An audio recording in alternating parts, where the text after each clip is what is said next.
My girlfriend told me, "You're too grounded, too stable, and too genuine to ever feel exciting long-term." I smiled, packed my things overnight, and quietly disappeared from her life completely. Months later, she posted emotional videos about missing peace, while her new relationship exploded into public drama across every platform she used daily. "You're too grounded, Troy. Too stable. Too genuine." And honestly, that stops feeling exciting after a while. I just stared at her, not because I was hurt, not because I was angry, but because I understood exactly what she was actually saying. She wasn't calling me a bad boyfriend. She wasn't saying I'd failed her. She was saying peace felt like punishment to her. She was saying calm felt like a cage. And I understood, in that moment, that no version of me would ever be enough for someone who needed chaos to feel alive. So I smiled, quietly. Then I walked to the bedroom and started packing. She didn't expect that. 8 months later, she was posting crying videos about missing peace, while her brand new relationship was exploding across every platform she used daily. But I'm getting ahead of myself. If you enjoy real stories like this, subscribe, because what happened next changed everything for me. I was 29. Andrea was 27. We'd been together 3 years. Shared apartment in Brooklyn, 3rd floor, decent view, good light in the mornings. I worked in project management for a mid-sized logistics company. Steady hours. Solid income. Nothing glamorous, but nothing unstable either. Andrea did social media content creation, lifestyle stuff, mostly. Fashion, wellness, city life. She had a decent following. Not massive, but growing. And the growth mattered to her more than almost anything else. I thought that was just ambition. I didn't realize it then, but that moment changed everything. Looking back, the signs were already there. I just wasn't looking at them the right way. The first time I noticed something shifting, we were having dinner at home on a Tuesday night. Nothing special. Pasta. A show we'd been watching together. The kind of evening I thought both of us appreciated. Andrea was on her phone for most of it. Not scrolling mindlessly. Studying. She was watching someone else's content. A guy I didn't recognize. Loud personality, flashy apartment, constant energy. The kind of person who made every ordinary moment feel like a performance. "Who's that?" I asked. "Nobody. Just someone blowing up right now." She said it the way you say something you don't want examined. I let it go, but that comment stayed in my head longer than it should have. A few weeks later, we were at a rooftop event with some of her content creator friends. I wasn't uncomfortable. I could hold a conversation, but I wasn't performing either, and in that crowd, performance was the currency everyone was trading in. At some point, one of her friends said, loudly enough for me to hear, "You need someone who matches your energy, Andrea. Someone who can keep up." Andrea laughed. She didn't correct her. She didn't look at me. She just laughed, and something small and quiet registered in the back of my mind. I ignored it. At the time, I told myself her friends didn't understand what we had. Looking back, I think they understood exactly what she was starting to want. The phone habit got worse. Not just at dinner. During conversations. During mornings that used to be hours. She started sleeping with the phone face up on the nightstand instead of face down. A small thing. Most people would miss it. I noticed it the first night it changed. I didn't say anything, but I started paying attention differently. Then came the comments. Not fights. Not arguments. Just small, slipping remarks that floated into conversations and disappeared before I could hold them. You never really want to do anything spontaneous. I thought back to the weekend trips I planned. The dinner reservations. The time I rented a car and drove us upstate with no real itinerary just because she'd mentioned wanting to get out of the city. You're always so calm about everything. Don't you ever just feel things intensely? I felt things intensely. I just didn't perform them for an audience. Reginald took Yolanda to that pop-up thing last night. Did you see her story? I had seen it. A crowded warehouse event with overpriced drinks and a DJ no one could name. I didn't say any of this. I just said, sounds fun.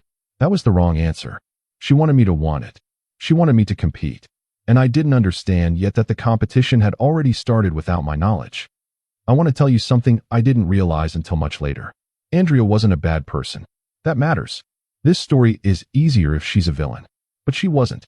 She was someone who had grown up associating intensity with love, anxiety with passion, chaos with connection. She'd had relationships before me that were emotionally volatile. High highs and low lows. Constant drama, constant reconciliation, constant proof of love moments. And when she met me, she thought my steadiness was something she'd always wanted. For a while it was.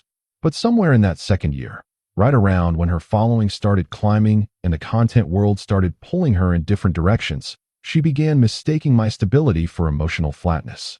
She couldn't feel the walls shaking, so she started to wonder if anything was real. The guy's name was Marcus. I didn't know his name at first. I only knew there was someone. Not because I found anything. Not because she told me. But because I'd known Andrea for 3 years and I knew what she looked like when she was emotionally somewhere else. She looked present, but she wasn't. Her eyes would go somewhere when she thought I wasn't looking. She started laughing at her phone with this specific energy, bright, performative, like she was being watched. When I'd walk into the room, she'd flip the screen slightly. Not dramatically, just enough. I didn't say anything yet. I was building an internal picture, the way you build a case before you're ready to present it. One night, I asked her directly, not accusingly, calmly, "Is there something you want to talk about? Because you felt somewhere else for the last few weeks." She looked at me, and for a second, one honest second, I saw something flicker in her expression. Then it closed. "I'm just tired, Troy. Work has been a lot." "Okay," I said. I let it sit. The next morning, I noticed she'd been on her phone until 2 in the morning. I know because I'd woken up briefly and the screen glow was still going. She was asleep when I checked. But the conversation history wasn't anything I could see. I didn't try to look. That wasn't the kind of person I was. But I kept noting things. Quietly. Carefully. 2 more weeks passed. We existed in a kind of surface calm that I knew wasn't real. Dinners. Routines. Small conversations. But there was distance growing underneath it. And only one of us was pretending not to feel it. Then came the Sunday afternoon that I think about whenever someone asks me when I knew. We were sitting on the couch. The windows were open. Nice day. The city doing its usual background noise. And Andrea said, without looking up from her phone, "Do you ever feel like we're just roommates?" I put down what I was reading. "Do you feel like that?" She shrugged. A shrug. 3 years, and the answer was a shrug. "Sometimes," she said, "like there's no spark. No unpredictability. Everything's just fine. Fine. You know what I mean." "I think you should say what you actually mean," I said. And that was the beginning of the conversation that ended us. It took another hour to get to the real words. There were detours. Circling. The kind of verbal movement people do when they want to say something, but are waiting for permission. I didn't give her an exit. I just waited. And finally, she said it. "You're too grounded, Troy. Too stable. Too genuine." And honestly, that stops feeling exciting after a while. I sat with that for a moment. Tasting it. Understanding it fully. She wasn't angry at me. She was bored by me. And she'd reframed that boredom as a character flaw she was graciously tolerating. "So stability feels like a problem to you," I said. "It's not a problem. It's just, I don't know. It doesn't feel like passion. It feels like comfort. And comfort isn't enough." She didn't answer, which was its own answer. Here's what I didn't do. I didn't beg. I didn't argue. I didn't ask her to explain herself further or give me a chance to change or promise that I could be different. I didn't cry. I didn't raise my voice. I didn't ask if there was someone else, though I already suspected there was. I sat there for a long, quiet moment. And then I smiled. Not a performance smile. Not a bitter smile. A real one. Because something had just become very clear to me. I had been in a relationship with someone who was using the language of emotional honesty to avoid being honest. She wasn't telling me what she needed. She was telling me why I wasn't enough, in a way that let her feel like the mature one for saying it. And I refused to perform devastation for her. So I smiled. Then I stood up, walked to the bedroom, opened the closet, and started packing. "What are you doing?" she asked from the doorway. "Packing some things." "Troy, I wasn't saying." "I know what you were saying," I told her. "And I'm not angry about it." "So why are you packing?" I folded a shirt. "Set it in the bag." "Because you just told me who you are," I said. "And I believe you." She stood there for a long moment. I think she expected something else. Resistance. An argument. Tears. Some kind of emotional weather that would prove to her that she mattered. But I stayed calm. And calm, to her, apparently looked like not caring. She went back to the living room. I packed what I needed for the next few weeks. Called my friend Lamar, who told me I could crash with him without asking a single unnecessary question. Then I walked out of that apartment, bags over my shoulder, at 11:47 at night. She was on the couch when I left, phone in hand. She looked up. "You're really leaving right now?" "Yeah. You're not even going to fight for this." I stopped at the door, looked at her one more time. "I'm not going to perform being in love with someone who finds peace inconvenient," I said. "That's not a fight worth having." And then I left. That was the last time she saw me in person for almost a year. The next morning, I did something that took about 4 minutes total. I blocked her number, her Instagram, her TikTok, her Twitter, her email, everything. No goodbye post, no subtweet, no dramatic last message. Just quiet. Complete, total, deliberate quiet. Lamar's couch lasted 3 days. Then I found a short-term sublet in Astoria. Clean, small, good enough. I went to work. I came home. I cooked. I read. I exercised. I started sleeping better than I had in months. And I want to be honest about something here. The first 2 weeks were hard. Not because I missed the drama. Not because I wanted to go back. But because 3 years of your life don't dissolve in 48 hours just because the ending was clean. I missed the version of her I'd met. The one who used to sit across from me at that small kitchen table in the morning and actually be present. Before the following climbed. Before the comparison started. Before peace became a synonym for boring. That version, I missed her. The one who sent me that last message through a mutual friend asking why I'd blocked her everywhere? That one, I did not miss. The message, relayed by our mutual friend Felicia, was roughly, she's confused and hurt and wants to talk. I told Felicia I wished Andrea well. That was it. Felicia told me later that Andrea had expected more. She wanted a reaction. She wanted to know I was struggling. She wanted evidence that she'd mattered enough to break me. And I just hadn't broken. Here's the part one piece together later. From Felicia, from social media before I fully muted the noise, and from a few people who watched the whole thing unfold. His name was Marcus. She hadn't been officially with him while we were together. But they'd been talking for roughly 6 weeks before that Sunday conversation. Not physically, but emotionally. The late-night phone screen. The specific laugh. The slight screen tilt when I walked in. She'd been emotionally leaving before she ever said the words out loud. And Marcus, from what I could piece together, was everything she thought she'd been missing. Loud personality. Big social presence. The kind of guy who made every room feel like a production. He had momentum. Energy. He moved fast and talked faster. And Andrea, who had spent 3 years with someone who never needed to fill silence, was completely lit up by all of it. I understood. I genuinely did. She'd mistaken my quiet for emptiness. And he felt like proof that there was something more. I stayed off her content for about 6 weeks. Then curiosity and Felicia's occasional updates painted enough of a picture. The first few weeks of her posts were almost triumphant. She was doing nightlife content again. Events. Rooftops. The kind of footage that performs well because it looks like freedom. Her captions were things like, finally choosing my own energy. You have to protect your peace by going where the excitement is. Not everyone is meant to stay. The comments were full of people celebrating her. Fire emojis. You deserve it. She's thriving. And I looked at it once, set my phone down, and went back to whatever book I was reading. Because I already knew what was coming. Not out of bitterness. Out of pattern recognition. 6 weeks in, the soft launch started. You know what a soft launch is? A hand in the corner of a photo. A car interior that isn't yours. A him without a face. Marcus started appearing in the background of things. Then the foreground. Then she posted a full photo.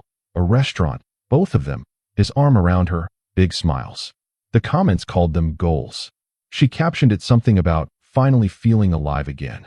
I heard about this from Felicia. I didn't go looking. I want to tell you where I was during all of this. Because this story isn't just about watching someone else spiral. It's about what happens when you stop building your life around someone else's emotional weather. I'd gotten a promotion at work. Nothing flashy, just recognition that I was good at what I did and reliable in ways that mattered. I'd started running again. Early mornings, before the city fully woke up. Just me and the sound of my own breathing and the kind of thinking you can only do when you're alone with your body. I'd reconnected with people I'd let drift. Old friends. My cousin who I hadn't spoken to properly in almost a year. My college roommate who was now in Chicago and had been asking me to visit for ages. I went to Chicago for a long weekend. I came back lighter. I was building something quiet and solid. Not for anyone else. Not to prove anything. Just because that's what I did. The first crack appeared about 2 months in. Felicia mentioned it casually. She and Andrea were still close, though Felicia was careful not to volunteer too much. They had a big fight, she said. Like, public. At an event. People saw it. I didn't ask for details. But Felicia continued. Apparently Marcus had a habit of going dark, unreachable for stretches of time, no explanation, then reappearing like nothing happened. And when Andrea had pushed back on it at this event, He'd responded loudly enough that people nearby had heard pieces of it. Nothing physical. Just the particular cruelty of someone who knows how to make another person feel small in public. Andrea had posted a vague caption that night. Something about protecting your energy from people who drain it. Her followers assumed it was about someone from her past. It wasn't. 3 months out from our breakup, the content shifted. The nightlife clips slowed down. She started posting more introspective stuff. Long captions. Vulnerable energy. The kind of content that does well, because people recognize the performance of processing pain. One post showed her at the window of what looked like Marcus's apartment, looking out at the city, caption reading, "Some things look like love until you're inside them." The comments were a mix of people concerned and people projecting their own situations. She wasn't mentioning Marcus by name, but the gap between her posts about finally feeling alive and this window-staring caption was visible if you were paying attention. And apparently, her audience was paying attention. I heard about the live stream from Felicia. I didn't watch it, but from what Felicia described, it happened on a Friday night when Marcus had apparently gone dark again, this time after a week where they'd been visibly arguing across comments on each other's posts. Andrea went live around midnight. Red eyes. Voice tight. She didn't say his name, but she talked about feeling like she'd traded something real for something shiny.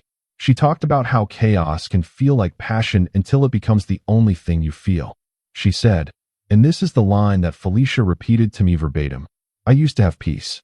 Like actual peace. And I called it boring." The comments were immediate. Thousands of people responding to that line. Because it turns out when you say something true out loud, even accidentally, it lands differently. She posted a TikTok a few days later. It went minor viral, not enormous, but enough to circulate. Her sitting in her apartment, music low, talking directly to camera. She said she'd been thinking about the difference between excitement and peace. How she'd confused one for the other. How she'd walked away from stability because it hadn't felt like enough, and now understood, from the other side of that choice, what she'd actually had. She didn't name me, but Felicia said our mutual friends all recognized it immediately. And the comments were full of women saying they'd done the same thing. Men saying they knew someone like her. People saying the quiet, stable people in their lives deserved more recognition. The video got shared, then shared again. Here's what I want to say about that moment. When Felicia first told me about it, I felt something. But it wasn't satisfaction. It wasn't vindication. It was something closer to sadness. Because I had genuinely cared about Andrea. Not in a performing way. Not in a chaotic, prove-it-to-me way. I had shown up, quietly and consistently, for 3 years. I had learned her. I had built a life around the assumption that what we had was enough for both of us. And it hadn't been. Not because I failed, but because she had needed something I wasn't willing to perform. And watching her piece that together on camera, publicly, while her new relationship fell apart around her, that wasn't a win for me. It just was. For months out, Marcus and Andrea were done. The ending wasn't quiet. There was a public argument that played out across comments and stories over about 48 hours. Screenshots got shared. His friends commented. Her friends commented.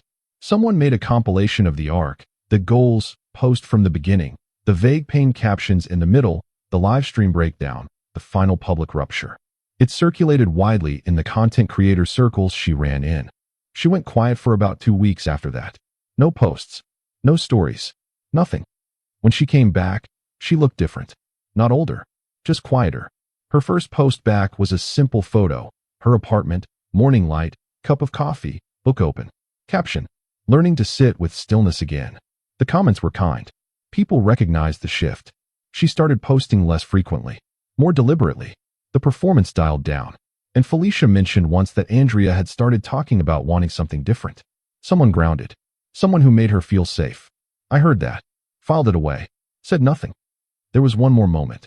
About 6 months after I'd left, I ran into her at a farmer's market near Park Slope. Not planned.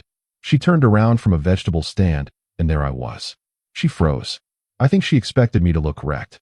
To look like the version of me that leaving was supposed to create. Instead, she saw someone who'd gotten a haircut and was clearly doing fine. "Troy," she said. "Hey." A pause. "You look good." "Thanks. You too." Another pause. She looked like she had 100 things queued up to say. I waited. "I've thought about you," she said finally. "Okay," I said. "I've been thinking about a lot of things." "That's good," I told her. And I meant it. Not coldly. Not warmly. Just honestly. "I think I understand now what I had," she said. her voice dropping slightly. And what I did with it. I looked at her. I hope that understanding helps you, I said. I genuinely do. And then I bought my vegetables and walked home. She texted me twice in the weeks after that, through a number I'd unblocked at some point during the months. I couldn't even remember doing it. The texts were thoughtful, honest, the kind of messages someone writes when they've actually done the work of sitting with something uncomfortable. I read them both. I didn't respond, not out of cruelty, not to make a point, but because there was nothing to go back to. The thing she missed wasn't me specifically. It was the feeling of being with someone who made peace feel normal. And that feeling was something she needed to build inside herself, not find again in me. I knew this. I think somewhere she knew it too. Here's what I never did. I never posted about her. I never made content about the breakup. I never told the story to mutual friends as a way of positioning myself. I never competed. My silence was never strategic. It was just what I was.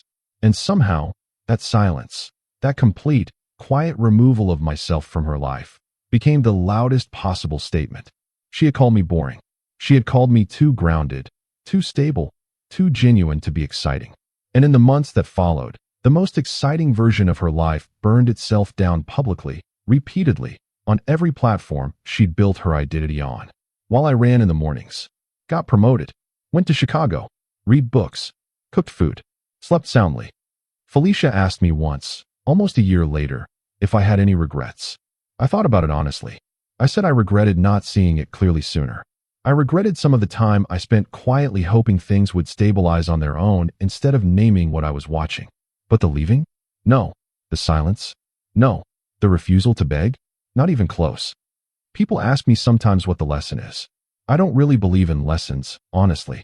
I believe in what happened. And what happened was this. Andrea needed fire, and I was something else entirely. Not worse. Not less. Just different. And the tragedy wasn't that we were wrong for each other. The tragedy was that she had to burn through chaos to understand what she'd had. She wanted excitement. What she actually wanted was peace. She just didn't know that yet. And by the time she figured it out, I was already gone.